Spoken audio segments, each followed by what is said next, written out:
इस एसी में एकदम भयंकर लीकेज हो गया है।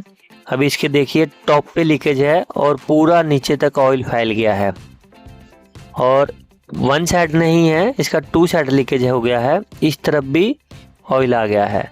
अगर इस तरीके का मार्क आपको पता चल रहा है कि एसी में अलग ही कुछ ऑयल का आ रहा है निशान, तो समझ लीजिए कि आपका एसी में लीकेज हो रहा है। कंप्रेसर के नीचे भी पूरा ऑयल हो गया है, मतलब हैवी लीकेज था, बड़ा लीकेज था, इसके लिए पूरा ऑयल निकल आया है और गैस तो जीरो हो गई है।